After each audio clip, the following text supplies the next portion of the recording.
예, 그래서 그때 우리가 포트 스캔이 굉장히 간단하지만 이게 상당히 위협적일 수 있고 특히 요즘 같은 경우에는 보내는 패켓, 그러니까 보내는 애, 받는 애를 따로따로 포트 스캔하는 도구들을 짜기 때문에 그런 기술들이 인터넷상에 있는 가능한 IP 버전4에 가능한 모든 포트 번호들, 그러니까 IP 주소 2에 32승, 포트 번호 2에 16승, 곱해서 2에 48승에 해당하는 애들을 거의 뭐 하루도 안 걸려서 다 물어보고 거기에 뭐가 있는지를 받아낼 수 있다고 얘기를 했고요.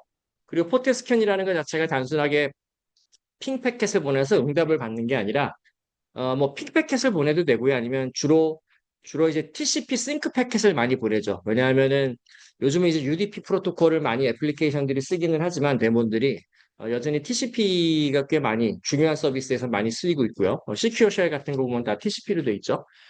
그런 애들에 대해서 TCP 싱크를 보낸다는 거는 해당 세션이 응답이 온다는 거는 싱어크가 오겠지. 그러면 이제 3웨이 핸드쉐이크가 된다는 얘기인 거니까 저기에 데몬이 살아있구나라고 공격자가 알 수 있고 뭐 아무것도 안 오거나 아니면은 마침 뭐 여기 TCP 헤더가 있는데 여기 이게 리셋 쪽이 이네이블이 됐다라는 거는 이게 1비트 1비트잖아. 이게 다 0인데 리셋만 이제 1만 돼 있는 숫자 1로 돼 있는 거죠. 이네이블이 돼 있으면 걔는 뭐 서비스가 없겠구나라고 생각을 하는 거죠. 말 나온 김에 잠깐 얘기를 해보면 이게 TCP 헤더죠. 그래서 IP 주소에 대한 부분은 없죠. 왜냐하면은 IP 주소는 IP 헤더에 있기 때문에 TCP 헤더에는 이 포트 번호, 출발지 포트 번호, 목적지 포트 번호, 그 다음에 시퀀스 넘버가 있죠. TCP에서 시퀀스 넘버를 가지고 바이트를 얼마큼 보내는지를 시퀀스 번호를 늘리고 있는 거고 TCP 3웨이 핸드쉐이크 할 때 맨 처음 지정되는 시퀀스 넘버를 우리가 특별히 I를 붙여서 Initial Sequence Number라고 ISN이라고 우리가 부르게 되죠. 적어볼까?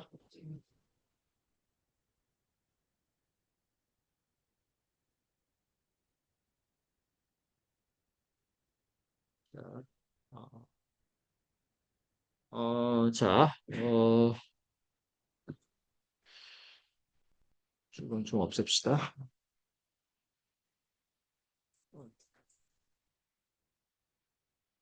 예.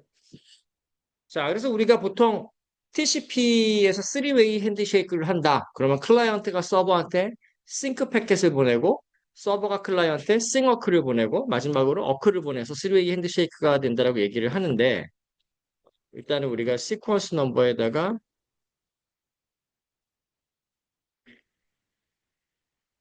넘버가 있고 이니셜 시퀀스 넘버를 랜덤하게 하는 게 우리가 굉장히 중요한 그 TCP 하이제킹을 막기 위한 굉장히 중요한 수단이라고 했고 그 랜덤하게 하기 위해서 모노토너스하게 시계 정보를 가지고 증가시키는 값과 그것만 하면은 예측이 되니까 보안성이 깨지죠. 그래서 해시 함수를 써서 서버만 아는 시드 값을 시크릿을 넣어서 랜더마이즈 값을 넣어서 이니셜 시퀀스 넘버에 랜덤리스를 주죠. 이건 지금 뭐 포트 스캔에 대한 내용은 아니고 앞에 했던 거를 다시 복습하는 겁니다.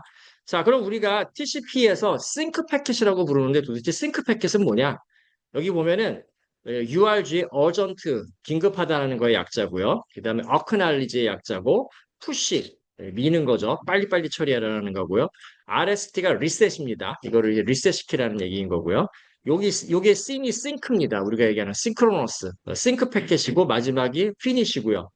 그래서 이게 6개의 이렇게 플래그 값이 있는데 TCP의 헤더를 보면은 우리가 얘네들은 다 0으로 돼 있는데 이 중에 싱크만 1로 돼 있어. 이걸 우리가 싱크 패킷이라고 부르는 겁니다. 그래서 클라이언트가 서버한테 보낼 때에는 싱크 패킷을 보내니까 다 0인데 싱크만 1로 값이 되는 거고요. 그럼 이제 서버가 그걸 바꾸서는 싱어크 패킷을 보낼 거잖아. 그럼 싱어크 패킷은 왜 이름이 싱어크냐 하면은 다 0인데 싱크 필드하고 어크 필드만 1로 돼서 보낸 게 싱어크 패킷이고요.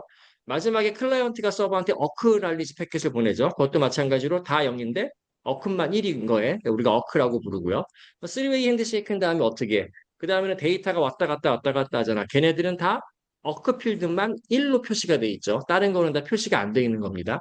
그러다가 맨 마지막 단계에 가서 TCP가 뭐 커넥션을 끊어야 되겠다. 그러니까 뭐 클라이언트가 끊을 수도 있고 서버가 끊을 수도 있는데 일단은 보통 클라이언트가 먼저 많이 끊죠. 그러면 클라이언트가 끊을 때 우리가 피니시 패켓을 날린다 그러잖아. 그거의 의미는 마찬가지로 모든 플래그가 다 0인데 피니시 필드만 1로 돼 있는 걸 우리가 피니시 패켓이라고 얘기를 합니다. 자, 그러면은 우리가 상식적으로 여기서 싱크하고 피니시하고 요 두 개가 1, 1이고 나머지는 다 0이야.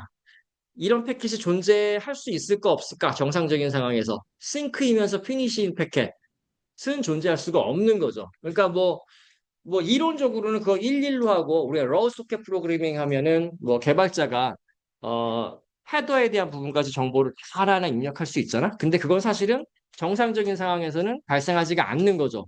그러면은 우리가 TCP/IP라는 게 RFC 표준으로 오픈 소스 중심으로 해서 쫙 퍼졌다 그랬잖아. 그렇기 때문에 개발자가 임의로 해석해서 개발할 수 있는 부분이 많다 그랬고요. 예를 들면은 IP 필드 중에 뭐 그 TTR 값 같은 게 윈도우 계열은 뭐 디폴트가 200인데 리눅스는 뭐 400이라든지 실제는 그렇지 않습니다. 윈도우는 훨씬 더 작고요. 리눅스는 훨씬 더 큰 값인데 예를 들자면 그 다음에 TCP 같은 경우에는 여기에 윈도우 사이즈에 해당하는 그 필드가 마찬가지로 요 윈도우 사이즈가 OS마다 TCP/IP 스택마다 좀 디폴트 값이 다르게 처음에 이제 설정이 된다 그랬죠.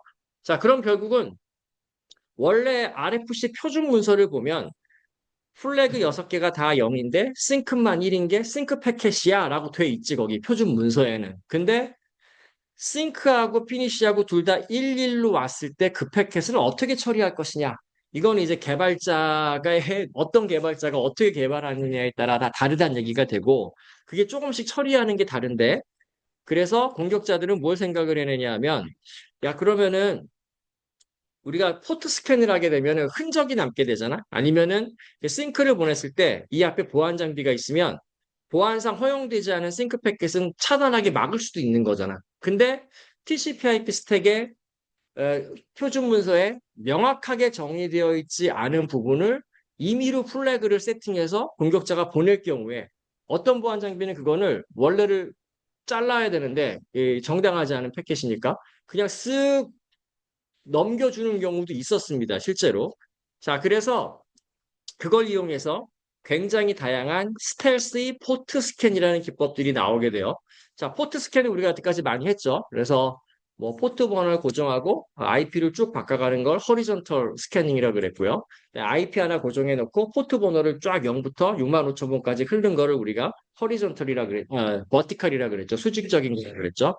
자, 그게 포트 스캔인데 스텔스 포트 스캔은 공격자가 포트 스캔을 하면 내가 들킬 것 같아. 포트 스캔 공격을 한다는 거를. 그래서 상대방 보안 장비나 상대방 서버가 그 TCP/IP 스택을 개발한 개발자가 그런 부분들을 그냥 이상한 조합으로 플래그를 적어서 보내면 그냥 걔네들을 뭐 이렇게 뭐 막는 처리를 하거나 뭐 로깅을 하지 않게끔 유도하기 위해서 만든 걸 우리가 스텔스 포트 스캔이라고 하고요. 방법 중에 보면 그래서 원래는 TCP 싱크 패킷을 보내는 게 정석이잖아. 그래서 상대방 데몬이 살아있는지 안 살아있는지를 클라이언트가, 공격자가 싱크 패킷을 보내게 되는데 싱크 패킷을 보내지 않고 어크 패킷만 보내는 겁니다.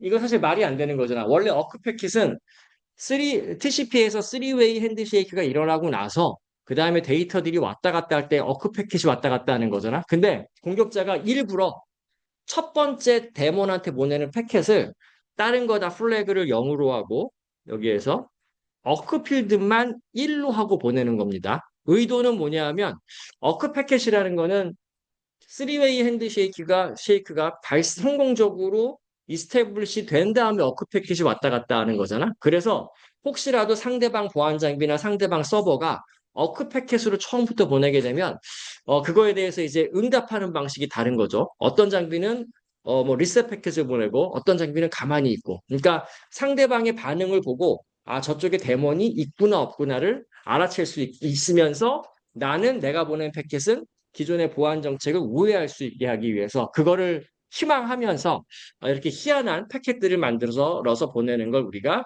스텔스 포트 스캔이라고 얘기합니다. 핀 스캔은 뭐겠어? 핀 스캔은 원래 정석이라면은 상대방 데모한테 싱크 패킷을 보내야 되는데 처음부터 그냥 피니시 필드만 1로 설정하고 나머지 5개 플래그는 다 0으로 해서 패킷을 보내는 거죠. 그때에도 상대방이 그 서버가 받으면 이상하잖아. 그러니까 이상한 패킷을 받았을 때 서버가 어떻게 반응하는지가 그 서버를 개발한 개발자의 스타일대로 다 다르기 때문에 어떤 반응을 하느냐에 따라서 상대방 데몬이 살아있다. 더 나아가서 상대방 데몬이 리눅스겠구나, 윈도우겠구나, 뭐 윈도우면 버전이 몇이겠구나를 추측하는 힌트를 얻어내기 위해서 이렇게 희한한 패킷들을 보내게 됩니다.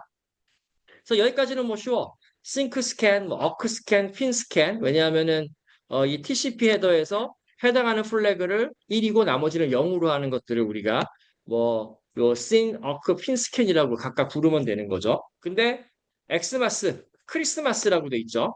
자, 크리스마스 패킷은 뭐냐면 우리가 크리스마스 때 추리에다가 이렇게 막 전등 단 다음에 불을 다 켜죠. 그래서 이 TCP 패킷에 6개의 플래그 값을 다 1로 설정해서 보내는 패킷을 우리 그런 패킷을 가지고 스캔을 하는 걸 우리가 크리스마스 스캔이라고 패킷을 이용한 스캔이라고 얘기하고요.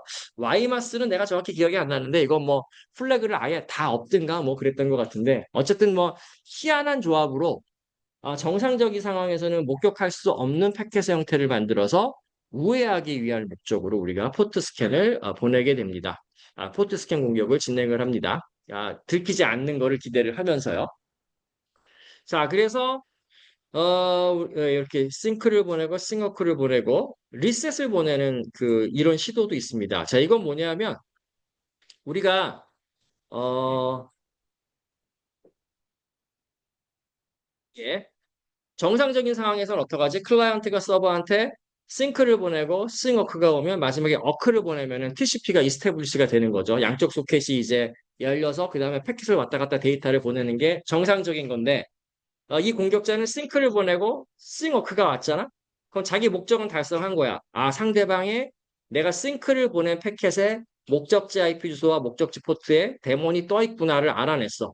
근데 거기에서 굳이 리셀 패킷을 보냈어. 이렇게 하는 이유는 옛날 TCP/IP 스택들은 이렇게 싱크, 싱어크 오고 그 다음에 리셋 패킷을 보내게 되면 서버 쪽에 그 흔적이 남지가 않습니다. 로깅을 안 해. 그러니까 무슨 얘기냐면 3웨이 핸드쉐이크가 정상적으로 일어나면은 서버 쪽에서 그 기록을 남기거든, 로그로. 근데 이렇게 리셋을 보내게 되면 로그를 안 남기게끔 옛날 유닉스 시스템들은 설정이 돼 있었습니다. 그러니까 보안상 보면 사실 왜 그렇게 했을까라는 생각이 들 정도로 뭐 좋은 아이디어가 아닌 거죠. 그렇기 때문에 흔적을 남기지 않게 하기 위해서 마지막에 리셋을 보내는 뭐 그런 스킬도 있었고요. 그러니까 이제 포트 스캔 같은 경우를 보면 정말 nmap 같은 기술의 또는 HPing3에 있는 그 옵션들을 보게 되면 별의별 기법들이 다 있어요. 그래서 이게 정말 이게 해커들이 나쁜 생각을 하기 전에 이 사람들이 굉장한 네트워크 엔지니어구나라는 걸 이제 알 수가 있습니다.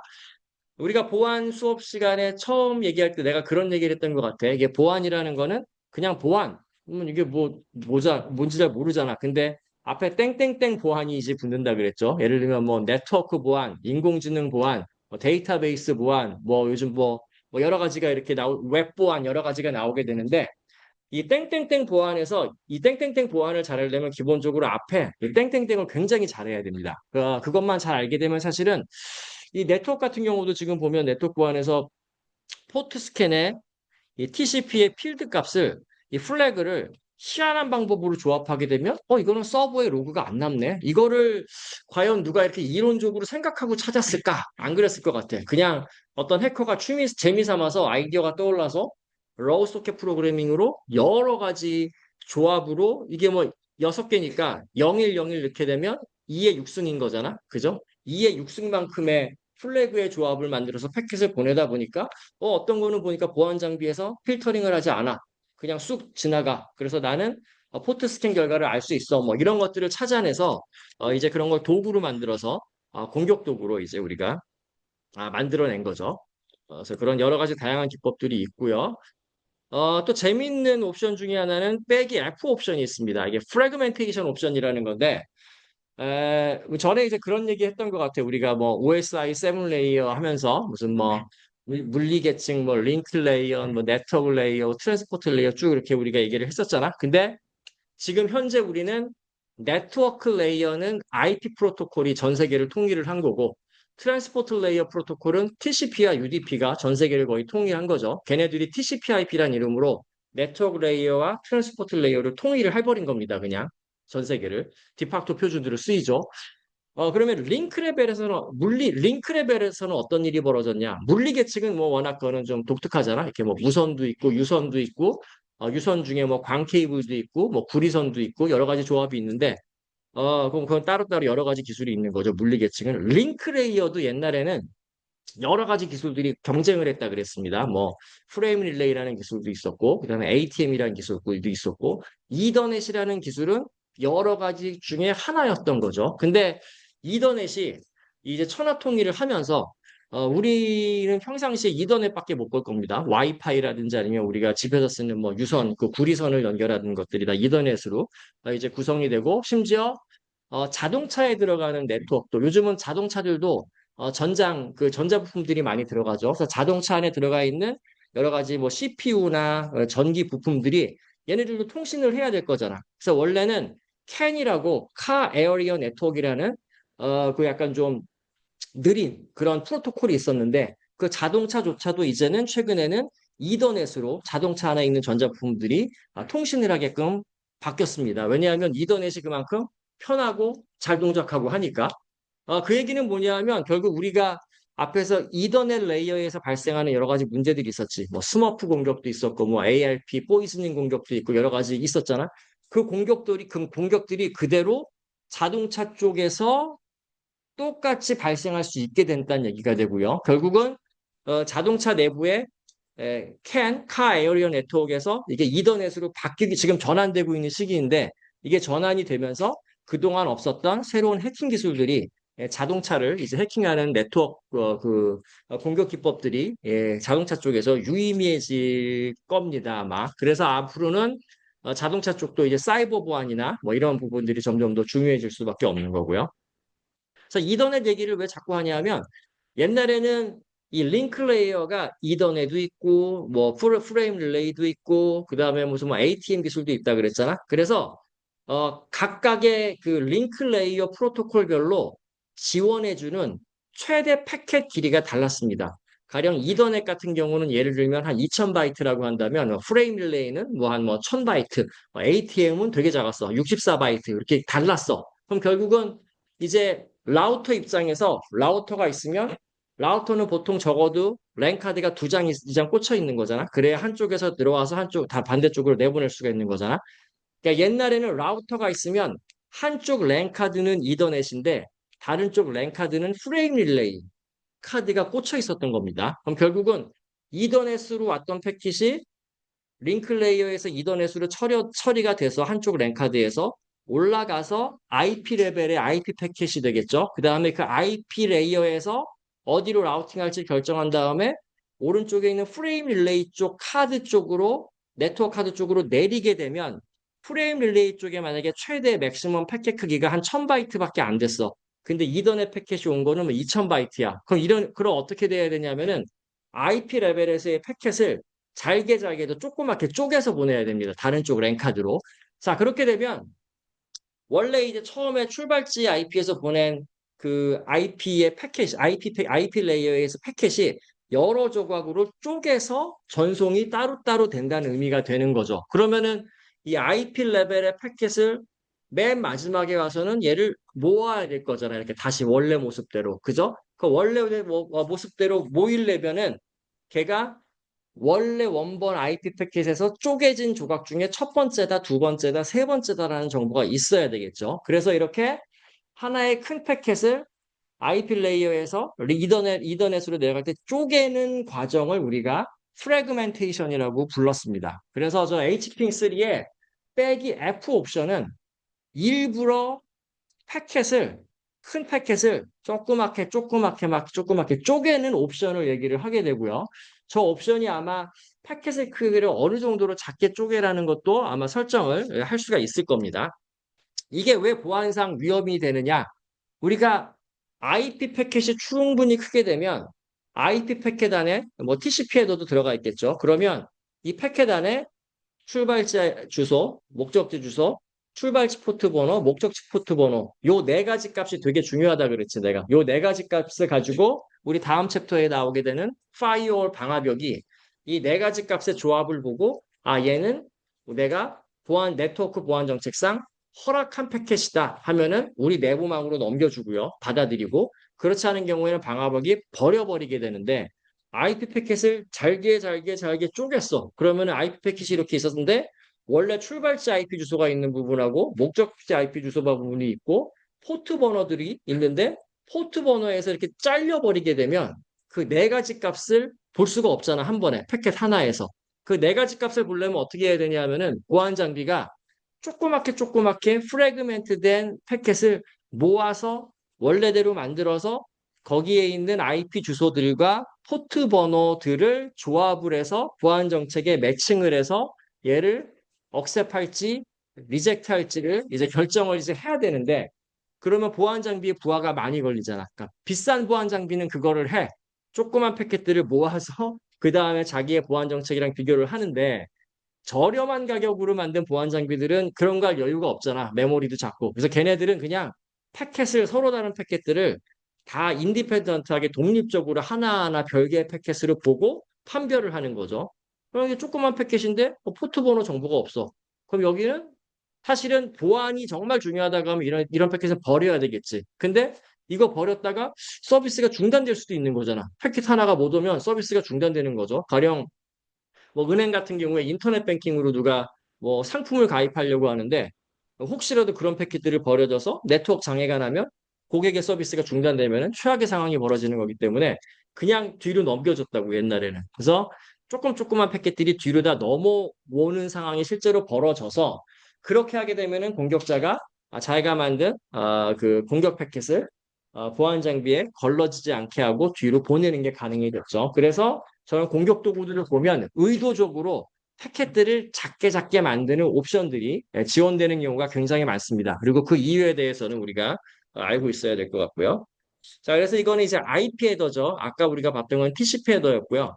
IP 헤더를 보면 IP 헤더에 여기 이제 프래그먼트 오프셋이라는 게 있죠. 그리고 16비트 아이덴티파이어가 있죠. 이게 쪼개졌다면 쪼개진 패켓의 몇 번째였다라는 거를 나타내는 정보입니다. 그리고 IP 패켓이다 보니까 당연히 출발지 IP 주소, 목적지 IP 주소가 있는 거고요. 이 뒤쪽 부분에 이제 TCP 패켓이나 UDP 패켓이 요 안에 이제 바로 뒤에 붙어서 들어오게 되는 거죠. 자, 그래서 포트 스캔을 막기 위해서는 의심스러운 패켓에 반응하지 마라. 그러니까 이게 사실은 당연한 얘기인데 보안에서 너무 중요합니다. 우리가 보안에서 항상 늘 강조했냐면 누군가 나한테 뭔가를 물어봐. 그랬을 때 꼭 필요한 게 아니면 답을 안 해야 되는 거죠. 거기서 답하게 되면 나에 대한 취약한 정보들이 저 사람에게 전달이 될 수가 있게 되는 거죠. 어, 그리고 상대방이 누구인지 밝혀지기 전까지는 나의 귀중한 자원을 거기에 함부로 쓰면 안 되는 거죠. 우리가 앞에서 그 싱크 플러딩 공격을 얘기를 했을 때 싱크 플러딩 공격을 받은 서버가 죽는 이유가 상대방이 싱을 보내면 여기에서 메모리를 조그만 거를 할당을 해놓고 계속 유지하고 있다가 그러면 상대방이 그런 식의 싱크 패킷을 굉장히 많이 보내면 메모리가 꽉 차서 서버가 죽는 현상이 이제 발생을 했는데 이제 그걸 어떻게 막을 것이냐? 그 막는 방법은 이제 다음 챕터에서 또 이제 나오게 됩니다. 여러 가지 또 그러니까 공격자들이 기발한 걸 생각을 해내면 그거에 대응하기 위한 디펜스 기술도 이제 방어자들이 만들어내서 굉장히 재미있게끔 생태계가 발전하면서 보안 분야는 계속해서 발전을 계속하고 있죠. 자, 그리고 결국은 중요한 건 의심스러운 패켓에는 응답하지 마라, 자원을 주지 마라가 되고요. 근데 사실은 포트 스캔이라는 거는 뭐 이렇게 한번 쭉 훑는 거기 때문에 그거 자체를 막는 거는 상당히 이제 쉽지가 않은 거죠. 예, 여기까지 내용이고요. 지난 시간에 우리가 그 쇼단을 좀 했는데 다들 보안이 꽤 잘 된 사이트들이어서 우리가 제대로 그 쇼단의 어떤 위력을 보지 못했죠. 뭐 긍정적인 거는 아주 국민대 사이트가 보안이 상당히 강화돼서 여기에서 보이지 않았다라는 게 정보통신처장으로서 참 안도가 되는데 우리가 봐야 될 걸 못 봤습니다. 그래서 내가 약한 사이트를 하나 알아냈어. sysmate.com. 이제 시스메이트는 대전에 있는 회사인데 네트워크 보안 장비를 설치하는 이 네트워크 장비, 이게 어플라이언스 장비라 그러죠. 보통 박스라고 부르기도 하고요. 딥 패켓 인스펙션이라고 왔다 갔다 하는 패켓을 분석해주는 그런 장비입니다. 뭐, 그, 싼 거는 뭐 한 몇백만 원짜리도 있고요. 비싼 건 몇 억짜리도 있죠. 자, 어쨌든 뭐 그게 중요한 게 아니고, 오늘 시스메이트 사장님이 오셔서, 그쪽 연구소장님이랑 같이 나랑 미팅을 했는데, 여기 홈페이지를 들어가 보니까 약해, 여기가. 자, 그래서 보면, 자, 뭐 이해해 주실 거야. 자, 그러면, 이거는 지금 우리가 시스메이크닷컴을 공격하는 게 아닙니다. 그쪽으로 패켓을 보내는 게 아니고 쇼단이라는 사이트가 평상시에 전 세계의 모든 2의 48승에 해당하는 대몬한테 패켓을 보낸다 그랬잖아. 거기서 오는 패켓을 보고 그 다음 단계까지 여러 가지 정보를 끄집어내서 배너 정보도 보고 그래서 저 사이트에 대한 정보를 정리를 해놓고 있는 겁니다. 자, 지금 보면 뭐 왜 재편이라고 나왔는지 모르겠지만 여기 코리아 있고요. 지금 여기서 우리가 꼭 알아야 되는 단어가 나오기 때문에 예, 찾은 겁니다. 지금 보면 이 시스메이트닷컴의 IP 주소는 두 개가 나오지? 잘 모르겠어. 어쨌든 뭐 이런 식으로 이제 나오게 되고요. 어, 봅시다. 어,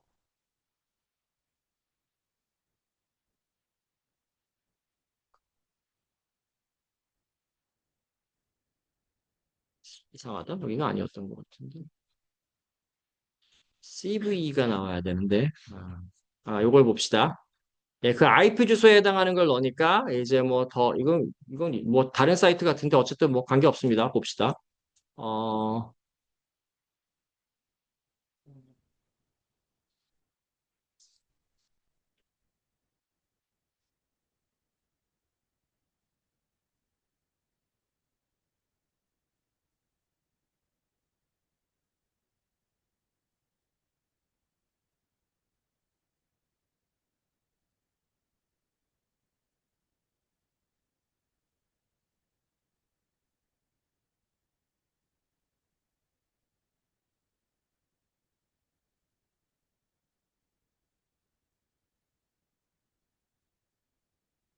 잘못됐구나. 여기 내가 원했던 거야. 자, 이게 그 시스메이트의 실제 사이트고요. 지금 보면은 아마 아마존 쪽에 뭐 EC2 시스템으로 올린 것 같아요. 자, 근데 문제는 뭐냐면 이 오른쪽 포트에 보면 이 IP에 해당하는 포트가 열려져 있는 게 일단 80번 포트가 열려져 있죠, 여기에. 뭐, 그것까지는 좋아요. 그럴 수 있죠. 지금 보면, 근데 보면은 지난주에, 화요일 날 우리가 봤던 거와 다르게, 우리가 화요일 날 국민대 사이트나 아니면 은행 사이트를 갔을 때에는 이게 뭐 404 나파운드 이런 식으로 아무런 정보도 없었잖아. 웹서버에 대한 게. 근데 지금 여기를 보시게 되면 서버가 아파치 2.4.6에 센트 OS를 쓰고 있다. PHP 뭐몇 정보를 쓰고 있다라는 거를 오지랖 넓게 굳이 알려줄 필요가 없는데 지금 알려주고 있는 거지. 자, 이거는 무슨 의미냐 하면 이 IP 주소가 뭐였어? 이 3.38.30.179라는 이 IP를 갖는 그 웹서버에 얘네들이 지금 올라가 있는 거야. 소프트웨어들이. 자, 이거를 보는 순간 공격자는 어떤 생각을 할까? 이걸 딱 보는 순간. 나는 그러면 웹서버를 해킹을 하려면 요런 소프트웨어가 가지고 있는 취약점이 있는지를 먼저 찾아보고 그 취약점을 공격하면 되겠구나라는 생각을 할 수가 있겠죠. 실제로 그런 것들이 굉장히 체계적으로 지금 잘 정리가 돼 있습니다. 왼쪽을 보면 취약점이라고 돼 있죠. vulnerability. 여기 이 파트를 여러분들이 알아야 됩니다. 이건 뭐 시험범위기도 하고요. 자, 그래서 우리가 어떤 소프트웨어나 어떤 장비나 아니면 서비스가 해킹을 당할 수 있는 vulnerability 취약점을 가질 수 있는 거잖아. 그런 게 사실 얼마나 많겠어, 전 세계에. 그지? 근데 그거를 사람들이 생각을 해보니까 보완하는 사람들이 야, 이거 이렇게 중구난방 얘네들 이렇게 관리도 안 되게 내버리면 막을 수가 없다. 그래서 그 해당하는 취약점들에 대해서 넘버를 붙이기 시작합니다. 고유 이름 같은 거죠. 그 이름이 바로 여기 있는 CVE 2025-4981입니다. 아마도 2025년에 발견된 취약점 같고요. Common Vulnerability Enumeration의 약자입니다. 그러니까 뭐 우리말로 번역하면 뭐가 돼? 그냥 뭐 일반 뭐 취약점 뭐 이렇게 나열 번호 뭐 같은 게 되는 거죠. 그러니까 CVE 어쩌고 어쩌고 어쩌고 번호가 나오면 마치 우리 앞에서 RFC 뭐 몇 번 하면은 그게 뭐 TCP다 DNS다 이런 거 지칭하는 것처럼 요 특정한 취약점을 의미를 하고 하는 대표적인 번호가 되는 거고요. 예를 들면 CV2025-49812 같은 이런 따끈따끈한 취약점은 읽어볼까요? 어, 우리가 TLS 같은 거가 아파치에서 모드 언더바 SSL 컨피규레이션 파일, 우리가 보통 대본 띄울 때는 컨피규레이션 파일이 있잖아. 그래서 컨피규레이션을 뭐 보안 설정을 강하게 걸 수도 있고 약하게 걸 수가 있죠. 그러면은 모드 SSL 컨피규레이션에 어떤 아파치 웹서버의 버전들, 스루트니까 버전 2.4.63번까지, 그러니까 옛날 버전부터 2.4.63번까지의 아파치 서버들 중에 어떤 그 모드 SSL 컨피규레이션에서는 이런 취약점이 있다는 거죠. 어태커가 man in the middle 어택을 할 수 있는데 뭐 TLS 어쩌고 저쩌고 업그레이드를 통해서 어쩌고 저쩌고 공격을 할 수가 있다. 그러니까 이게 해커들 입장에서는 저 취약점을 공격하는 공격 도구가 이미 존재할 가능성이 굉장히 높죠. 뭐 다크웹에서 팔 수도 있고 아니면 그냥 좀 유명한 거라 그러면은 깃허브 같은 데서 다운받을 수가 있는 겁니다. 자, 그래서 중요한 건 그러면 저 정보를 쇼단은 어떻게 알아냈을까라는 게 이제 궁금한 거죠. 그러니까 쇼단이 저 IP를 갖는 녀석한테 싱크 패킷을 보냈겠지. 아마 그 포트 스캔이니까. 그 싱어크가 왔겠죠. 어크가 해서 이스태블리시가 됐겠죠. 근데 원래는 이제 싱크 패킷 TCP 싱크에서는 그렇게 해서 끝나잖아. 근데 그 다음에 80번이니까 웹 프로토콜에 맞는 형식대로 그 다음 어플리케이션을 패킷을 보내면 뭐가 있어? 무슨 뭐 get HTTP 1.01 뭐 get 어쩌고저쩌고 보낼 수 있잖아. 애플리케이션 레이어에서 패킷을 보내게 되면 상대방 서버가 응답을 하는데 그 응답할 때 얘기할 필요가 없는 이런 자세한 정보들까지 쫙 적어서 지금 응답을 해주고 있다는 거죠. 그래서 보안 담당자의 중요한 역할 중에 하나는 내가 관리하고 있는 서버나 장비들이 어떤 서버나 장비들은 데몬이 떠 있을 수밖에 없잖아. 그래야 원격에서 접속해서 서비스를 이용하든 아니면 원격에서 접속해서 그 장비를 관리를 해야 되는 거잖아. 그러려면은 데몬이 떠 있을 수밖에 없는데 원래는 이제 해커가 없는 아름다운 세상이라고 한다면 이 접속을 했을 때 그 데몬이 친절하게 알려주는 게 맞지. 야, 나는 HTTP 뭐 1.2인데 나는 PHP 몇 점 몇을 쓰고 있어. 알려주면 나쁠 거 없잖아. 근데 그게 공격자들한테는 굉장히 악용될 수 있는 정보인 거잖아. 그럼 결국은 그런 배너를 꺼야지.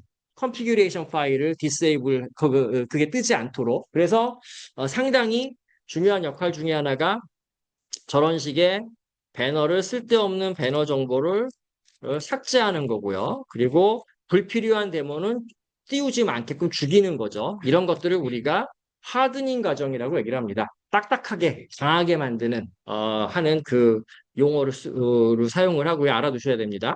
그리고 이거는 시험에 날 수도 있죠. 아까 CV 어쩌고 저쩌고 Common Vulnerability Enumeration 번호 체계가 있다 그랬죠. 자, CV 번호는 그럼 누가 관리할까? 전 세계에서 누군가 저걸 관리를 해야 될 거잖아. 누군가 저기 총대 메고 안 그러면은 똑같은 취약점에 대해서 한국에서는 뭐 이거를 뭐 아파치 취약점이다라고 부르고 뭐 영국에서는 뭐 이거는 뭐 SSL 모두 어쩌고 저쩌고 취약점이라고 부르고 서로 다른 이름으로 부를 거잖아. 그럼 너무 혼란스럽잖아. 그럼 결국은 전 세계에서 누군가가 마치 표준화 중앙기관처럼 저 CVE 번호를 일관된 번호로 매기고 관리하는 주체가 있어야 되는데 그 역할을 하는 기관이 이것도 알아야 됩니다. 예. 마이터라고 읽어요. 미트르가 아니고. 마이터라는 기관이고요. 홈페이지를 한번 가봅시다. 보안 수업을 들었으면 알고 있어야 됩니다. 예. 자, 그래서 마이터 사이트에 가게 되면 여기는 아까 얘기한 대로 특정 취약점이 얘의 고유 번호가 뭐다라고 네이밍을, 넘버를 붙여주는 역할도 하고요. 그걸 하다 보니까 사람들이 취약점이 전 세계에 몇 개나 있을까? 뭐 잘 모르겠지만 뭐 수만 개, 수십만 개 아마 이상이 될 거야. 그러면은 웹의 어떤 취약점이나 공격 기법 같은 거가 좀 통일된 카테고리를 만들자. 그러니까 CV가 너무 많고 공격 기법이 너무 많으니까 뭐 수십만 개 되니까 그것들을 좀 더 한 단계 위에 상위 레벨에서 아, 이런 스타일의 공격은 우리가 이렇게 부르자. 이런 스타일의 공격은 이렇게 부르자. 한 단계 위에서 명칭을 앱스트랙션 해준 체계를 만들었는데 그거를 마이터의 어택이라고 부릅니다. 여기 앰페센더를 그냥 A로 읽어요. 자, 이제 마이터 어택을 보게 되면 자, 여기까지 알아야 돼요. 르코네산스는 이게 사전을적 의미를 보면 정찰이라는 의미가 돼. 우리가 여태까지 정찰은 뭐야? 직접적인 공격은 아니지만 적이 어디에 있는지, 제 약점이 뭔지를 알아보는 게 정찰이죠. 포트 스캔 공격이 대표적인 르코네산스 레벨의 저 스텝에 해당하는 공격이 됩니다. 그 다음에 뭐 리소스 디벨롭먼트라는 8가지 테크닉이 이 안에 있는 거고요. 여기도 이제 10개의 테크닉이 있고요. 초기 접근 단계에 의한 어떤 테크닉들이 있고요. 이 테크닉 중에 몇 개는 우리가 이제 수업 시간에 앞으로 뭐 웹보안이나 이런 거를 할 때 다루게 될 겁니다. 예를 들면 뭐 유명한 게 뭐가 있을까? 얘가 바로 있진 않네. 그게 바로 있진 않네. 자, 어쨌든 그 다음에 뭐 엑서쿠션은 뭔가 악성 코드 같은 거를 실행시켜야 되잖아. 공격을 하려면. 그런 류의 기법을 여기에 16가지 테크닉으로 정리를 했고 이게 갈수록 늘어나고 있어. 공격이 지금 뭐 사이버 공격이 뭐 많아지고 다양해지고 하니까 그래도 그나마 요게 상위 레벨에서 어떤 공통점을 갖는 뭐 그 공격들을 이렇게 모아놓은 게 되고 여기에 이제 한 번 더 눌러서 가게 되면 뭘 가볼까? 우리가 우리가 스캔을 배웠지.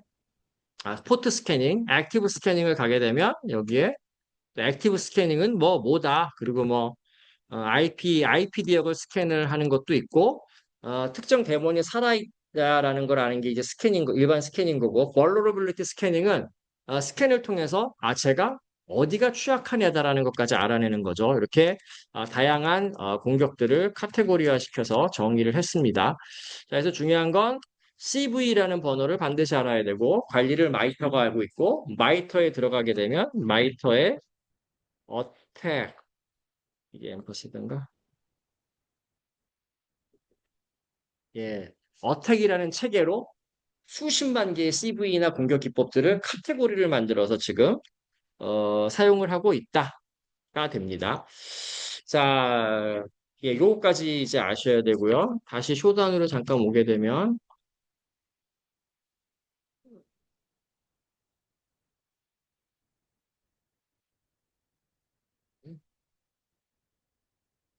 자, 그래서 취약점이 근데 지금 문제가 한두 개가 아니지 얘가.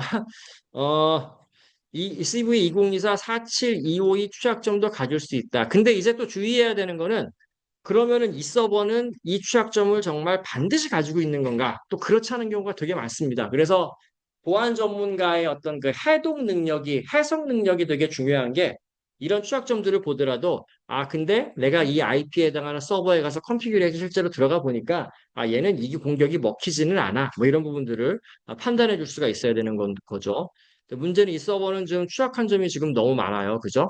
뭐 여러 가지 웹에 대한 부분이나 뭐 그런 뭐 인코딩 프로블럼도 있다 그러고요. SSRF 나중에 우리가 수업 시간에 한번 할 거고요. 저런 공격을 당할 수 있는 가능성들이 있다라는 겁니다. 그래서 이게 어, 보안이 잘 돼 있는 사이트 같은 경우에는 이런 부분들에 저에 대한 정보가 하나도 나오지가 않는데 여기는 이제 되게 많은 거죠.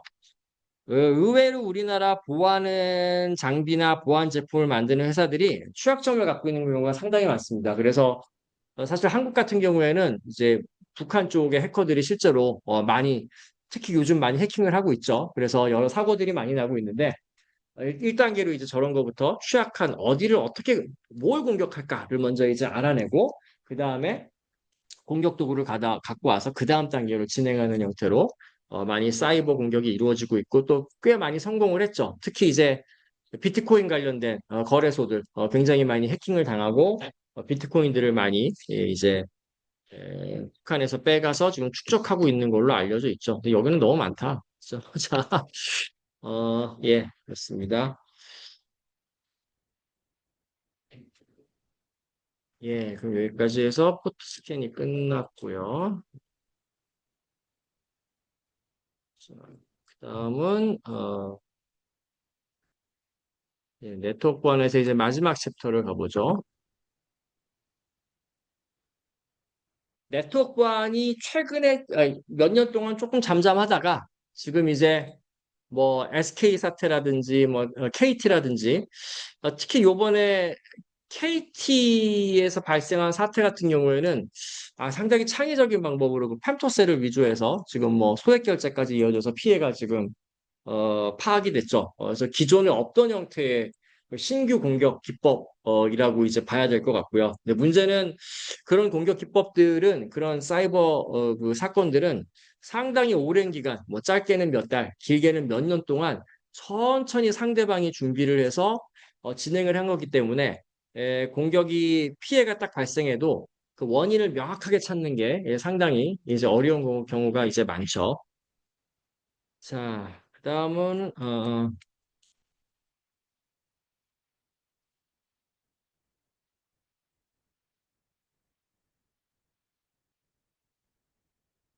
네, 방화벽까지만 딱 진도를 나갈게요. 30분 정도가 남았으니까. 자, 방화벽은 우리가 뭐 사실 여러 번 얘기가 나왔고요. 우리 윈도우도 뭐 방화벽 있잖아. 근데 사실 PC 방화벽은 약간 달라. 여기서 얘기하는 네트워크 레벨의 방화벽하고는.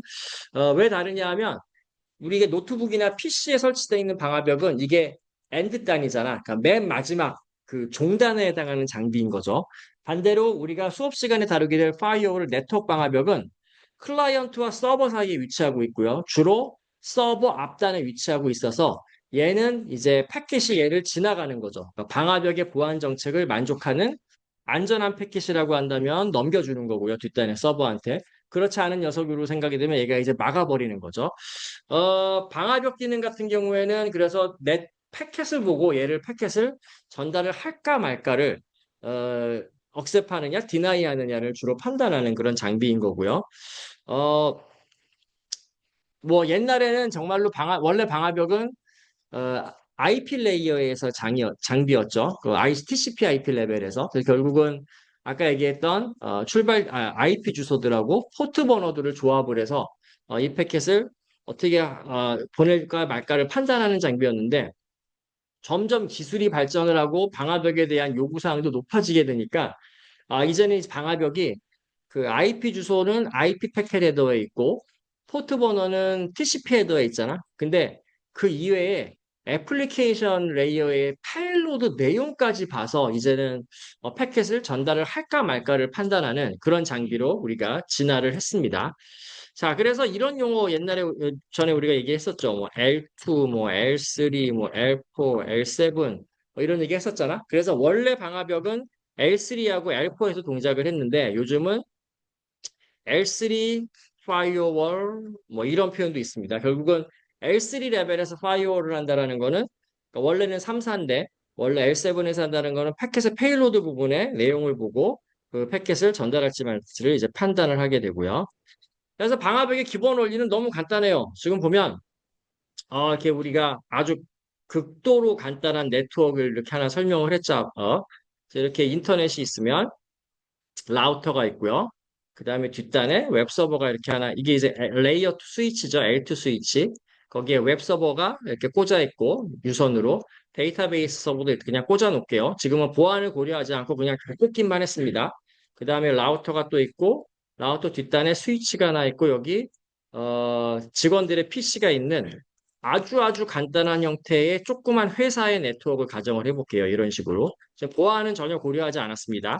자, 이런 식으로 네트워크를 구성을 해놓으면 정말 요즘 같은 시대에는 아마 한 5분도 안 걸려서 여기에 있는 웹 서버와 DB들이 다 해킹을 당합니다. 왜냐하면 인터넷에서 우리 아까 쇼단에서 봤던 것처럼 지금 이 시간에도 무수한 포트 스캔들이 쫙 들어오고 있고요. 이 앞에 지금 보안 장비가 전혀 없잖아, 이 상황은. 그러면은 해커들이 보낸 포트 스캔에 의해서 얘가 웹 서버가 어떤 종류가 어디가 취약하다, 요 DB 서버가 어떤 종류가 어디가 취약하다라는 정보들이 다 해커들에게 입수가 되고 그 해당하는 CVE에 해당하는 취약점을 공격하는 도구들을 다운받아서 공격하게 되면 정말 5분도 안 돼서 서버들이 다 이제 공격을 당하게 된다라는 거죠. 자, 이 웹서버 입장에서 보면은 여기에 80번 데몬이 떠 있겠죠. 그러면은 슬래시 24에 24는 네트워크 주소, 네트워크 지금 C 클래스를 나타내고 있고요. 자, 그래서 TCP 80번 포트만 사실은 웹 서비스를 하니까 얘는 인터넷으로부터 얘한테 80번 포트만 들어오면 되는 거죠. 그러니까 무슨 얘기냐면 이 웹 서버를 관리하기 위해서 시큐어 쉘 데모를 떴다고 여기다 설치했다고 가정을 하면 시큐어 쉘 같은 경우에는 22번 포트 번호를 쓰잖아. 그 22번 포트 번호는 사실은 인터넷에서 이렇게 접속할 필요가 없는 거잖아. 근데 그냥 방화벽이 없으니까 열려져 있는 거죠. 그러니까 결국은 이 네트워크에서 중요한 건 이 DB 서버는 사실은 외부의 인터넷을 통해서 DB 서버를 들어올 필요도 없는 거고, 고객이 웹 서버에 들어와서 웹 서버에서 어떤 그 뭐 서비스를 이용하면 웹 서버가 DB 서버에 접속을 해서 DB를 업데이트하는 형태의 작업이 이루어지면 되는 거잖아. 그럼 결국은 이 네트워크 요 앞단에서 해봤을 때 외부로부터 내부로 들어오는 세션은 요 36.100 서버에 요 녀석의 80번 포트로만 들어올 수 있게 해주면 끝나는 겁니다. 다른 거는 들어오게 할 필요가 없는 거죠. 반면에 또 안에서 바깥으로 나가는 거는 지금 보면 요 PC 내부 직원들의 PC인 거잖아. 이 사람들 인터넷 써야 되잖아. 업무하려면. 요 네트워크 대역의 10번하고 11번 요 장비 두 대에서 이렇게 TCP하고 UDP로 외부로 나가는 세션만 열면 되는 거죠. 그럼 결국은 세션의 타입으로 보면 밖에서 안으로 들어오는 거는 웹서버로 가는 80번만 열어놓으면 되고요.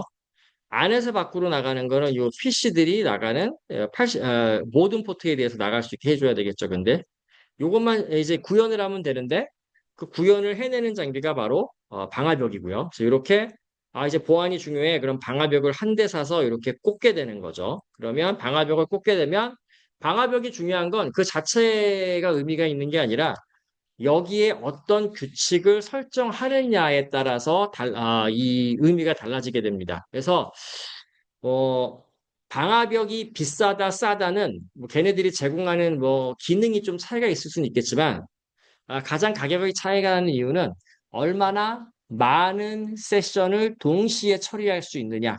그 스루풋의 차이 때문에 얘네들이 가격 차이가 나는 거고요. 실제로 보안 정책상에서는 뭐 100만 원짜리 방화벽하고 뭐 1억짜리 방화벽하고 그렇게 차이가 없습니다. 오히려 그 방화벽을 관리하는 관리자가 얼마나 안전하게 규칙을 설정하고 관리를 잘하느냐에 따라서 100만 원짜리 방화벽이 1억 원짜리 방화벽보다 더 안전하게 내부망을 지킬 수도 있는 거죠. 여러분들도 이제 아마 숙제하느라고 집에서 IP 타임이랑 무선 공유기 들어가서 설정 받잖아. 보면은 우리가 상상 못했던 많은 기능들이 거기에 설정이 다 있죠. 방화벽 기능들이 아마 웬만한 것들은 다 지원이 될 겁니다. 그래서 사실은 3만 원짜리 무선 공유기지만 저런 소프트웨어적인 룰만, 정책들만 잘 설정을 해놓으면 뭐 큰 기업에 있는 1억짜리 방화벽보다 더 안전하게 우리 내부망을 지킬 수가 있어요. 자, 그래서 아까 얘기 안 하고 넘어갔지만 Firewall is safe only if its rules are configured correctly. 그래서 방화벽이 안전할 때에는 어느 때냐 하면 그 정책들이 규칙들이 올바르게 설정돼 있을 때에만 방화벽은 안전하게 내부망을 지켜준다라는 의미가 됩니다. 자, 그럼 이제 이게 또 시험에 잘 나오는 그 내용이죠. 보면은 간단하지만 방화벽의 룰 정책입니다. 자, 지금 어, 가장 심플한 형태를 보도록 할게요. 그래서 방화벽은 패켓을 보고 이 패켓을 억셉할지 디나이할지를 판단한다고 얘기를 했고요. 5 튜플 값을 가지고 우리가 판별을 한다고 했습니다. 그래서 5 튜플을 구성하는 건 뭐냐? 5 튜플은 뭐 옛날엔 튜플이라는 단어 잘 몰랐는데 요즘 파이썬 다 하니까 튜플 알지? 그지? 이렇게 괄호로 해서 여러 개 조합을 한 게 이제 튜플인 거죠. 다섯 가지의 값으로 조합이 돼 있다는 얘기인데 다섯 가지 값이 뭐냐 하면 출발지 IP 주소, 출발지 포트 번호, 목적지 IP 주소, 목적지 포트 번호, 프로토콜 여기까지가 5 튜플에 해당이 되는 거죠. 저 다섯 가지 값의 조합으로 요 패켓은 뭐다라는 게 결정이 되는 건데 방향 입장에서 뭐 생각해보면 맞는 거죠. 왜냐하면 어, 클라이언트하고 서버가 있으면 패킷을 보내면 클라이언트가 서버한테 보냈든 그때는 출발자 IP가 클라이언트 IP가 되겠지. 목적자 IP는 뭐 서버의 IP가 되겠죠. 그걸로 가는 패킷. 또는 서버가 클라이언트한테 패킷을 보낸다. 그럼 그때는 출발자 IP 주소가 서버의 IP 주소인 거고 목적자 IP 주소가 클라이언트의 IP 주소가 되는 거죠. 어쨌든 그 다섯 가지 값의 조합에 의해서 결정이 되는 거고요. 자, 그래서 이 규칙은 지금 이 사이트에서는 원하는 건 뭐냐 하면 방화벽 규칙가 여기 있죠. 방화벽의 외부로부터 들어오는 거는 오로지 요 100번 서버에 80번 포트로만 들어오게 하겠다. 그 규칙을 넣어야 되겠죠.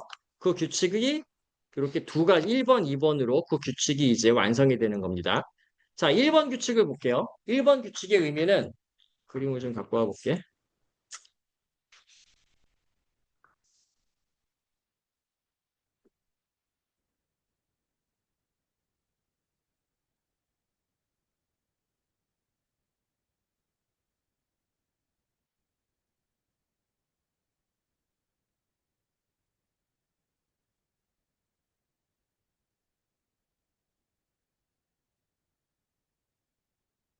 자, 1번 규칙의 의미가 뭘까? 1번 규칙의 의미는 방화벽의 입장에서 어떤 패킷을 받았는데 패킷의 출발 주소가 별은 뭘 의미하지 보통? 레귤러 익스프레션에서 모든 걸, 어를 의미를 하는 거죠. 출발자 IP 주소는 뭐든지 다 돼. 그러니까 뭐 돈케어인 거지. 출발지 포트보드도 뭐든지 다 돼. 근데 그 패킷의 목적자 IP 주소는 요거여야 돼. 슬래시 30이니까 하나의 IP 주소만 딱 찍어서 지정을 하는 거죠. 결국은 목적지 IP 주소가 36.100이고 요 웹서버죠. 목적지 포트 번호가 80번인 그 프로토콜은 TCP인 요렇게 5to2를 갖는 그 패켓이라면 그 패켓은 내가 억셉할래. 그러니까 받아들인다라는 거지. 버리지 않는다라는 거죠. 결국은 요거는 이제 보안 정책상 오케이라는 거죠. 자, 그러면 1번 규칙으로 뭘 우리가 허락을 한 거냐면 인터넷 바깥에서 요 100번 서버에 80번 포트로 들어오는 패켓은 허락을 해주게 되는 거죠. 1번 규칙에 의해서. 자, 2번 규칙은 어떻게 되느냐? 2번 규칙은 1번 규칙이랑 거의 똑같은데 출발자하고 목적지만 바뀐 거지. 그지? 자, 2번 규칙이 왜 들어갔을까? 2번 규칙이 들어간 이유는 여기에서 이제 이 회사의 웹서버로 이렇게 80번으로 접속을 했잖아? 그러면 패킷이 이렇게 들어왔겠죠? 싱크 패킷이. 그 싱어크 패킷이 이렇게 나가야 되잖아. 그죠? 그 나가는 패킷을 요 방화벽이 allow 해줘야 될 거잖아. 허락을 해줘야 되잖아. 그래서 결국은 2번 패킷의 의미는 출발지 IP 주소가 32번이고 100.3, 36.100이고 그 다음에 출발지 포트 번호가 80번이면 목적지 IP랑 목적지 포트는 뭐가 되든지 간에 관계없어. 프로토콜이 TCP면은 걔네들은 방화벽 입장에서는 다 accept. 그러니까 넘겨주겠다라는 거죠. 그래서 결국은 1번은 밖에서 안으로 웹서버로 들어오는 패켓을 다 통과시켜 주겠다라는 게 1번 규칙이고 2번 규칙은 그 웹서버로부터 리턴돼서 나가는 패켓에 대해서 열어주겠다라는 게 2번 패켓이 되는 거죠. 결국은 2번 규칙이 되는 거죠. 결국 이 규칙 1과 1이 한 쌍이 돼서 웹서버 IP로 외부로부터의 접속이 허락되게끔 구현을 한 거인 거죠. 자, 3번 규칙도 봅시다, 그러면. 자, 3번 규칙의 의미는 자, 일단은 출발자 IP 주소가 37.0이고 슬래시 24로 돼 있죠. 슬래시 24의 의미는 뭐지? 앞에 매스크가 원래는 32비트인데 매스크가 24개가 1111이고 마지막에 8개만 000이라는 의미가 되는 거죠. 클래스 C 네트워크를 의미하는 거죠. 혹시 이거 조금 이해 안 되는 사람들은 아마 우리 네트워크 라우팅 할 때 한번 설명을 했을 거야. 그걸 다시 한번 동영상을 보세요. 그럼 결국은 이거의 의미는 출발지 IP 주소는 210.123.37.0부터 37.255까지 256개를 다 허락하겠다라는 거죠. 걔네들이면 오케이라는 겁니다. 출발지 포트 번호가 1024에서 65,535, 65,535가 2의 16승 빼기 1이죠. 우리 포트 번호 중에 가장 큰 번호가 내가 앞에서 수업 시간에 65,000번이라 그랬는데 정확하게는 65,535번입니다. 제일 큰 포트 번호가. 결국은 포트 번호가 1024번부터 65,535번까지는 오케이라는 거죠. 출발지 포트 번호가. 목적지 IP랑 목적지 포트는 뭐가 되든지 관계가 없고 프로토콜도 뭐가 되든지 관계 없습니다. 결국은 3번 규칙의 의미는 뭐냐면 자, 요쪽 네트워크를 보죠. 여기 보면 우리가 이제 알잖아. 여기가 동일한 랜이잖아, 얘가. 그지? 얘가 랜인데 슬래시 24니까 C클래스의 랜이죠. 요 랜의 네트워크 주소인 거지. 37.0이. 그러니까 여기서부터 이쪽 여기에 해당하는 IP가 패켓의 출발지 IP인 경우에는 OK라는 거죠. 단 걔네들의 포트 번호는 1024에서 65,535까지만 OK라는 겁니다. 자, 그리고 목적지 IP는 어떻게 돼? 그리고 방화벽이 지금 패켓을 딱 받았는데 그 패켓이 요렇게 생겨 먹었으면은 방화벽이 억셉을 하겠다라는 의미인 거죠. 목적지 IP, 목적지 포트는 어디든지 관계없는 거죠. 그러니까 결국은 이 사용자 단의 이 네트워크에서 외부로 어떤 패킷이든지 다 내보내 주겠다라는 거죠. 방화벽의 입장에서는 약간 좀 이렇게 헐렁한 유연한 그런 보안 정책이죠. 그럼 4번 룰은 뭐야? 4번 룰은 또 위치만 바뀌었죠. 지금 보면은 위가 결국은 출발지 IP, 출발지 IP, 출발지 포트가 뭐든지 관계없어. 근데 목적지 IP가 요쪽 랜 주소고 목적지 포트 번호가 1024에서 65,535면 방화벽이 오케이 뒤로 넘겨주겠다는 의미가 되는 거고 결국은 3번과 4번이 같이 두 개가 연합해서 의미하는 거는 요쪽 사용자 직원 단위 쓰는 네트워크에서 인터넷으로 나가고 거기서 들어오는 세션은 다 연결해 주겠다가 3번과 4번 규칙을 같이 설정했을 때 의미가 되는 거죠. 자, 5번 규칙은 굉장히 이제 그 냉정하죠. 5번 규칙은 별표 디나이죠. 근데 마지막이 달라. 저건 어떤 의미야? 모든 패킷든지 다 나는 막아버리겠다는 의미가 되는 거죠. 자, 그럼 이제 방화벽의 규칙이 5개가 있는데 방화벽이라는 건 아까 얘기한 대로 패킷이 왔을 때 얘를 어떻게 처리할 건가에 대한 장비인 거죠. 방화벽을 통해서 오는 패킷은 인터넷에서 내부망으로 들어오는 패킷일 수도 있고 내부망으로 해서 인터넷으로 나가는 패킷일 수도 있잖아. 그러니까 그거에 관계없이 어떤 패킷이 방화벽으로 탁 오기만 하면 걔는 1번 규칙과 그 패킷을 비교를 합니다. 그래서 1번 그 패킷이 1번 규칙의 5 tuple 값에 해당이 되면 1번 규칙의 액션을 따르게 되고요. 그럼 매치가 되면은 얘는 억셉하는 거야. 그 패켓이. 근데 그 패켓이 1번 규칙에 매칭이 안 돼. 그러니까 1번 규칙에 매칭이 안 된다라는 거는 가장 쉬운 예로는 목적지 포트 번호가 80이 아니라 90이야. 그러면 1번 규칙을 만족 못 하잖아. 그죠? 그러니까 1번 규칙을 만족 못 하면 걔는 2번 규칙으로 자동으로 넘어갑니다. 그래서 그 패켓의 5 튜블 값과 2번 규칙을 또 비교해서 2번 규칙과 매칭이 되는지를 체크를 하고요. 매칭이 되면 2번 규칙의 액션인 억셉을 따르고요. 또 매칭이 안 됐어. 그럼 3번 규칙으로 넘어가고 해. 안 돼. 4번으로 넘어가고 안 돼. 5번으로 넘어가. 이거 약간 뭐랑 비슷하지? 우리 라우팅 테이블에서 보면 라우팅 테이블에서 매칭하다 맨 마지막에 가면 디폴트 룰이 있잖아. 그죠? 디폴트 게이트웨이로 보내는 거지. 근데 큰 차이가 있어. 라우팅 테이블하고 여기하고의 차이는. 라우팅 테이블에서 우리가 어떻게 했지? 라우팅 테이블에서는 일단은 롱기스트 프리픽스 매칭이라 그래서 그죠? 비트가 그 가장 큰 녀석부터 먼저 매칭을 하고 마지막에 비교를 하게 되죠. 여기에서는 맨 위에 있는 룰부터 하나 비교해서 내려와서 맨 마지막 5번 룰 같은 경우에는 5번 룰을 만족시키지 못하는 패킷이 있나? 없죠. 모든 패킷은 다 5번 룰을 만족하죠. 왜냐하면 별이 5개니까, 그지? 다 만족하는 거잖아, 모든 패킷이. 그래서, 방화벽 규칙이 간단하지만 굉장히 타이트하게 지금 맨 마지막에 한 다음에 디나이 하게 되면 그거는 상대적으로 굉장히 타이트한 방화벽의 정책의 의미가 됩니다.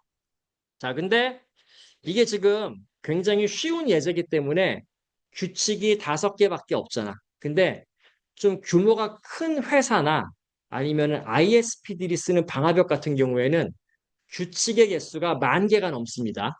자, 어떻게 해야 돼? 패켓이 하나 올 때마다 최악의 경우에 5번 비교해야 되는 거잖아. 그지? 근데 규칙이 10,000개가 있는 방화벽은 어떻게 해야 돼? 패켓 하나를 10,000개의 규칙과 하나 매칭해서 비교를 해야 되겠죠. 그래서 상당히 방화벽이 규칙이 많아지면 느려질 수밖에 없는 거죠. 그래서 빠른 방화벽이 고가인 방화벽일 수밖에 없습니다. 하지만 방화벽에 정책되는 규칙의 알고리즘은 2만 원짜리나 2억짜리나 똑같다라는 거죠. 그 기본적인 원리나 그런 부분들은요.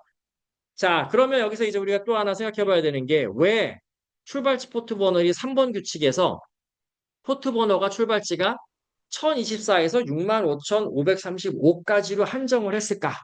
왜 저렇게 했을까?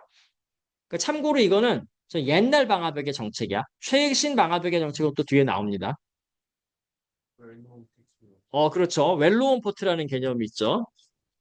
네. 자, 우리가 포트 번호가 0번부터 2의 16승 빼기 1, 그게 이제 65,535였죠. 그 중에서 인터넷이 처음 생겼을 때, 야, 근데 앞쪽에 지금 작은 번호를 갖는 포트 번호들은 중요한 데몬한테 할당을 하자. 중요한 서비스한테. 그렇게 약속을 했습니다. 그래서 인터넷 초창기에는 1024를 기준으로 0번부터 1023번까지는 중요한 서비스한테 할당을 하고, 그러니까 생각해보면은 웹서버, 뭐 요즘 8080도 많이 쓰지만 원래 웹서버는 80번인 거죠. TLS는 443번인 거죠. 다 1023보다 작은 번호지. DNS는 53번인 거죠. 그거를 우리가 인터넷상에서 떤 단체에서 정해놓고서는 IANA인가 거기서 이제 쓰고 있죠.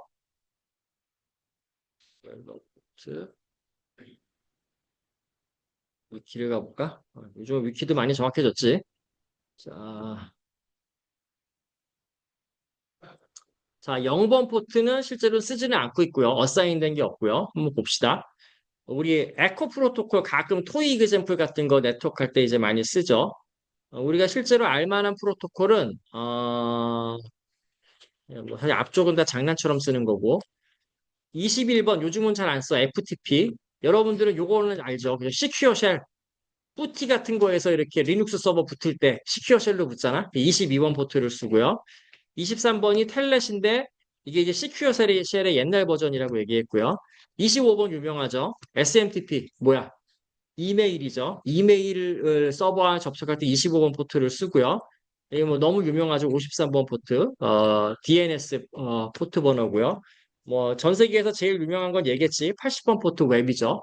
근데 항상 웹을 80번에 쓰냐? 그렇지 않잖아. 8080 매핑하는 거기도 하고 요즘 어떤 사이트 같은 경우에는 막 훨씬 더 큰 번호로 웹 서버에 매핑해서 쓰기도 하죠. 뭐 그럴 수 있습니다. 근데 이 가이드라인은 이렇게 안 쓰면 큰일 나는 게 아니라 이렇게 쓰면 좋아. 웬만하면 이렇게 쓰자라는 어떤 말 그대로 가이드라인 성격인 거고요. 옛날에는 얘네들도 유명했고요. 팝3 이게 뭐냐면 마이크로소프트에서 MS에서 그 뭐니 그 메일 관리해주는 소프트웨어 있잖아. 익스체인지인가? 걔가 이제 메일 서버로부터 뭘 받아올 때 110번 뭐 요 포트를 많이 쓰고요. 그리고 예, 이게 다 알아야죠. 이거는 이제 우리 TLS죠. 443번.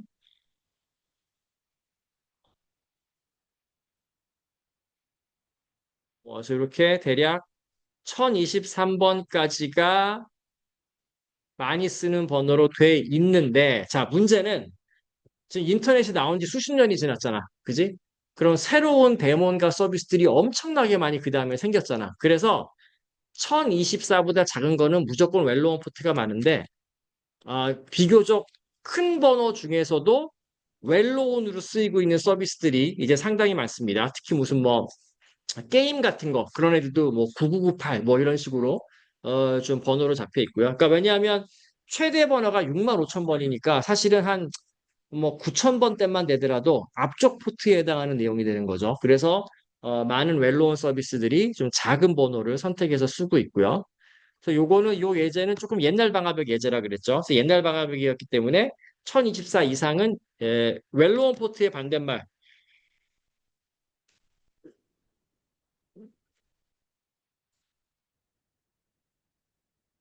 이페모럴 포트라고 하는데 임의로 잡는 걸 얘기를 합니다. 그 무슨 얘기냐? 웰레온 포트는 어떤 데몬한테 주로 할당이 되잖아. 그래서 웰로온 포트를 데몬한테 할당을 하려면 루트 권한이 필요한 경우가 많습니다. 어드민 권한이. 아마 여러분들 파이썬 실습할 때도 보면 443번 같은 거를 여러분들이 짠 그 서버 데몬에다 매핑하려면 권한을 업그레이드해서 아마 설정해야 될 경우도 있을 거예요. 반면에 이페모럴 포트는 자, 우리가 포트 번호가 클라이언트가 서버한테 접속하잖아? 서버가 주로 80번 포트를 쓴다고 한다면 웹이어서. 그럼 클라이언트도 출발지 포트 번호가 있어야 되잖아. 그럼 출발지 포트 번호 어떻게 정해? 출발지 포트 번호는 그냥 OS가 그때그때마다 소켓 요청이 오면 자기가 관리하는 포트 번호 중에 남는 번호를 그냥 할당합니다. 그러니까 주로 1024보다 사실 요즘은 그거보다 훨씬 더 큰 번호대에서 큰 번호들을 그러니까 이 랜덤하게 잡아서 그거를 요번 세션에 요번 소켓에 출발치 포트 번호로 이제 할당하게 되는데 큰 번호들을 우리가 이페메럴 포트라고 이제 불러요. 웰로원 포트의 이제 반대말이라고 생각을 하면 됩니다. 자, 그래서 이제 가장 간단한 형태의 방화벽 규칙을 설명을 했고요. 자, 근데 이 방화벽 규칙은 요게 이제 시험에 이런 거 이제 잘 내죠. 보면은 아, 롱기스트 프리피스 매칭을 라우팅 프로토콜이었고요. 방화벽에서는 퍼스트 룰 퍼스트 매칭이 가장 많이 사용이 되죠. 그러니까 패켓이 왔을 때 1번부터 하나, 둘, 1번 매핑하고 5 to 필이 만족되는지 체크하고 예를 들면 이제 이렇게 되는 거죠.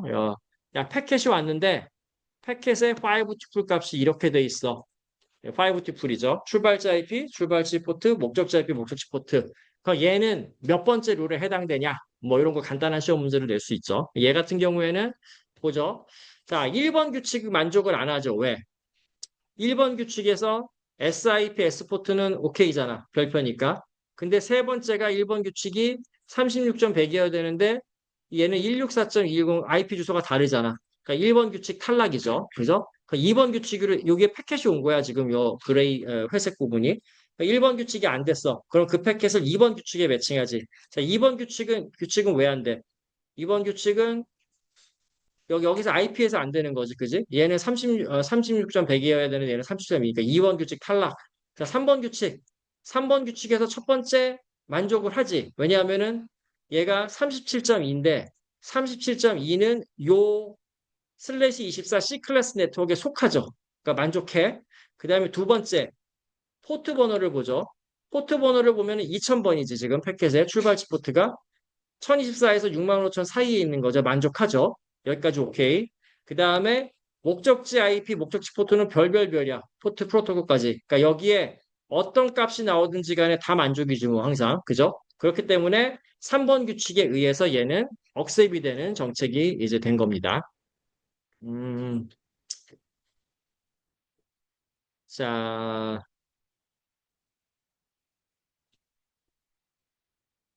아, 이거는 이어서 설명을 해야 돼서. 그러니까 우리가 지금 여태까지 설명한 거는 시험 범위는 네트워크 스키리티 두 번째 것까지 합시다. 그러니까 오늘 네트워크 스키리티 세 번째 건데 이게 사실은 방화벽의 뒤에 스테이트풀 방화벽까지 설명이 쭉 돼야 시험 문제 내기가 쉬워 내가. 자, 그래서 얘는 기말고사 범위로 넘기고 오늘은 그냥 방화벽의 기본 개념에 대해서.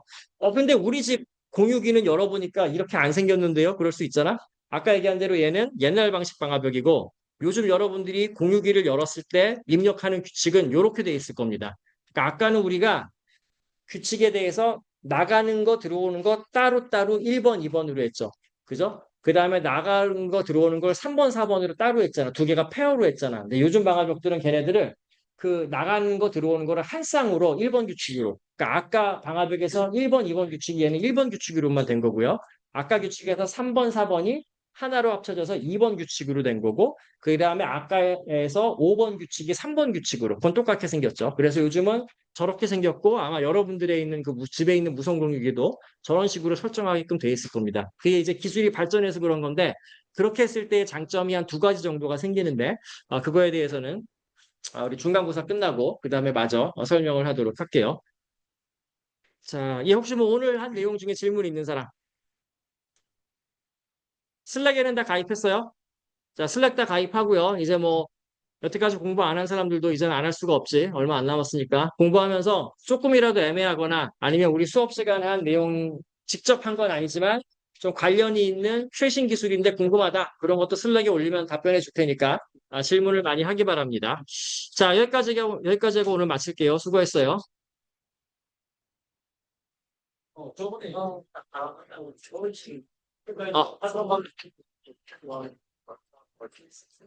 지금 네. 그, 처음에 이걸로 이렇게 했어요. 그, 유니콘 안 썼을 때 이렇게 떴는데, 유니콘 썼을 때 이렇게. 맞아.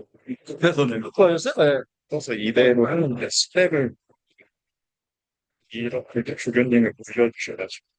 이거 이제 QIC 통신하는 어, 그러면 지금 제가 하는 걸로 요소를 쓰면 그래.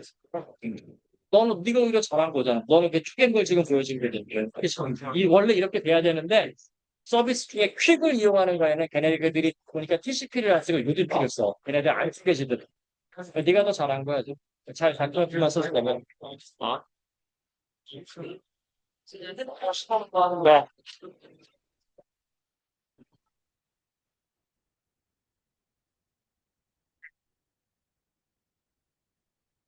어, 어, 그럴 수 있어. 자기 실험을 왜? 저거 뭐라는 거? 그걸 사이트 듣고 아까 유니콘이 캡처해서 갔다고? 캡처 괜찮아. 뭐가? 이거랑 아, 진짜. 아이고, 아이고. 잘들 열의가 대단하네. 75분 수업이 힘드네요. 응. 이거 어려운 거 하시네요, 오늘. 나 장비가 그 패키지 프레그레이션 그 약간 쪼개진 아이 프래그먼트. 아, 아. 네, 그거를 조합해서 이제 그렇지. 좋은 장비일수록 본다 진짜, 했잖아요. 저희 쓰고 있는 그 와이어스크 같은 경우에 음, 또 약간 그 DPI 같은 그 좀 음, 패키지 음, 보고 음, 음, 스니핑하는 걸 음, 해주잖아요. 음, 음. 근데 보니까 얘도 그 리어셈블 하는 기능이 있더라고요. 와이어 선수도 있네. 네, 그래서 이번 과제할 때 어, 배웠는데 어. 이거나 그런 보안